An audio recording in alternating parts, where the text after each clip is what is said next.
गोपालपुरम का गांव था। उसमें योहान और मेरी नामक मध्यम वर्ग का एक छोटा परिवार रहता था। योहान उसी गांव के सरकारी पाठशाला में अटेंडर का काम करता था और मेरी खेती का काम करती थी। योहान का वेतन महीने का 8,000 रुपए था।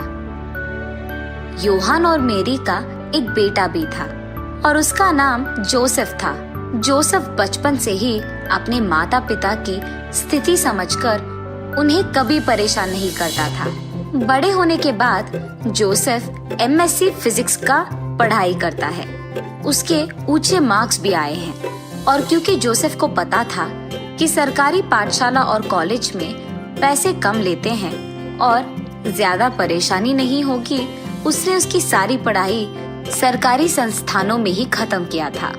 जोसेफ बहुत शांत था, ज्यादा किसी से बात नहीं करता था, सबसे मिलजुल कर भी नहीं रहता था। उसकी दुनिया तो अलग थी। जोसेफ बचपन से अध्यापक बनने की सपने देखता था। उसे बचपन से फिजिक्स का सब्जेक्ट बहुत पसंद था। बचपन से जोसेफ अपने ही घर में फिजिक्स से संबंधित बहुत प्रयोग करता था। उसके एमएससी खत्म होने के बाद जोसेफ को बहुत खुशी होती है कि वो अध्यापक बनने की एक कदम दूरी है। उसके उपाधि प्रमाण का पत्र अपने हाथों में लेकर वो ऐसे कहता है, बहुत जल्द ही मेरे अध्यापक बनने की सपना सच होगी। जोसेफ के माता पिता को भी खुशी होती है कि बहुत जल्दी उसे एक नौकरी मिलने वाली है। कुछ दिन बाद एक कॉलेज में जोसेफ अध्यापक की नौकरी के लिए इंटरव्यू के लिए जाता है।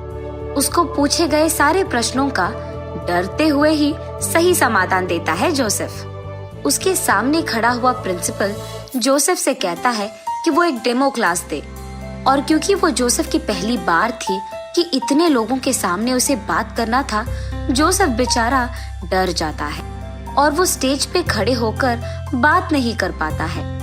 ये देख प्रिंसिपल जोसेफ से ऐसे कहता है, तुम टीचर नहीं बन सकते। टीचर सबके सामने बात करता है, तुम तो बात नहीं कर पा रहे हो। टीचर को सबको कंट्रोल में रखने की जरूरत होती है, पर तुम में तो वो गुण ही नहीं है। ये कहकर वो जोसेफ को वहाँ से बाहर भिजवा देते हैं और क्योंकि वो प्रिंसिपल जोसेफ से ऐसे कहता है, जोसेफ को लगता है कि वो शायद जिंदगी में कभी भी अध्यापक नहीं बन पाएगा और वो बहुत निराश होता है। घर जाकर अपने माता पिता को जो कुछ भी हुआ बताता है और क्योंकि जोसेफ के पिता बुजुर्ग थे, वो कहते हैं कि वो घर की जिम्मेदारी नहीं ले पाएंगे और अब वो काम भी नहीं कर पाएंगे, इसीलिए घर की सारी जिम्मेदारी जोसेफ को ही लेना पड़ेगा। जोसेफ को ऐसे दुखी ना देख पाने के कारण उसके पिता जिस पाठशाला में वो अटेंडर का काम करते थे, उस प्रिंसिपल से विनती करके जोसेफ को वहाँ अध्यापक की नौकरी दिलवाते हैं। जोसेफ कुछ दिन बुरा मानता है, लेकिन उसे एहसास होता है कि अगर वो घर पे रहेगा तो घर नहीं चलेगा, इसीलिए वो उसके पिता के दिलवाए हुए टीचर जॉब को जाता है। और क्योंकि उस पाठशाला में सारे बच्चे थे, जोसेफ को उन्हें देख कोई डर नहीं लगता है। सबको बहुत अच्छा सिखाता था और क्योंकि वो पाठशाला था, जोसेफ को वेतन में सिर्फ 6,000 रुपए मिलते थे। तब जोसेफ को समझ में आता है कि 6,000 से उसकी सपने सच नहीं हो पाएंगे, इसीलिए जोसेफ को लगता है कि उसे और पैसे कमाने पड़ेंगे। इसीलिए वो सुबह उठकर साइकिल पे चलकर सारे घरों को अखबार देता था। ऐसे ही वो सुबह अखबार डालता था और उसके बाद स्कूल चले जाता था। पैसे ऐसे ही कमाकर वो पैसे अपने माता पिता को दे देता था।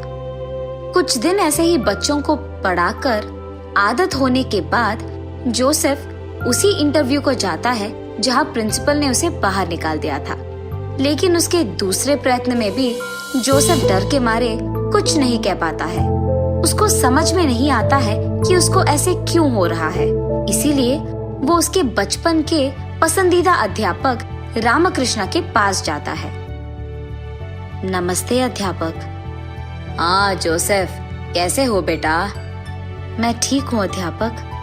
क्या हुआ बेटा, ऐसे आए हो? सर, मैं भी आप ही की तरह अध्यापक बनने की सपने देखता रहा और अब मैं सरकारी पाठशाला में अध्यापक का काम भी कर रहा हूँ। बच्चों को सिखाता हूँ मैं, लेकिन मैं कॉलेज में अध्यापक बनकर उन बच्चों को सिखा नहीं पा रहा हूँ। अरे ऐसे क्या? मुझे तुम्हारी स्थिति समझ आ गई है। तुम्हें कॉलेज में सबके सामने बात करने की हिम्मत नहीं आ रही है। बस पहले तुम्हें हिम्मत जताना होगा। मैं ऐसे कैसे कर पाऊंगा साहब?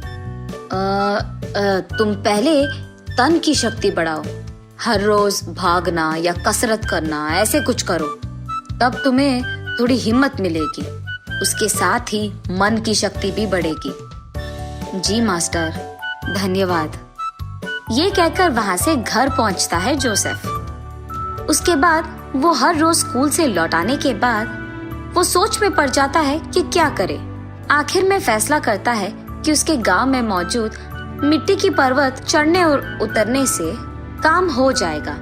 ऐसे ही एक दिन पर्वत पे जाकर थकान के कारण बैठकर सोचने लगता है कि वो आखिर कॉलेज में बात क्यों नहीं कर पा रहा है। तब उसे एक जवाब मिलता है, बच्चे मुझसे कोई सवाल नहीं पूछेंगे, इसीलिए मुझे उनसे डर नहीं लगता है। लेकिन कॉलेज में मौजूद स्टूडेंट्स जब मुझसे सवाल पूछेंगे तो उनसे बात करने की या समाधान देने की हिम्मत मुझ में नहीं है। ऐसे उसे उसकी कमजोरी दिखती है और समझ में आती है। ऐसे ही एक दिन पर्वत चढ़ने के बाद एक जगह पे उसे पेड़ दिखाई देते हैं। वहां रुककर वो उन पेड़ को स्टूडेंट समझकर उनको पाठ सिखाने लगता है। ऐसे वो हर रोज करता था और उसकी आदत डाल लेता था। कुछ ही दिनों में उसमें हिम्मत आती है। जिस कॉलेज में वो 2 बार डेमो क्लास नहीं दे पाया, उसी कॉलेज में जाकर आखिरी बार एक मौका पूछता है। सर, मुझे एक आखिरी मौका दीजिए, मैं अपने आप को साबित करूंगा। ठीक है, चलो। ऐसे मानकर वो संस्थान उसको एक आखिरी मौका देती है। उस समय में वो जैसे ही पर्वत पे बात करता था, वैसे ही उन स्टूडेंट से बहुत हिम्मत से बात करता है। उसके सिखाने की तरीका और उसकी हिम्मत देख प्रिंसिपल जोसेफ की तारीफ करके उसको फिजिक्स की अध्यापक की नौकरी देते हैं। महीने का 25,000 का वेतन था उसका। आखिरकार उसका सपना सच होने के कारण वो खुशी खुशी घर लौटकर उसके माता पिता को ये खुशखबरी देता है।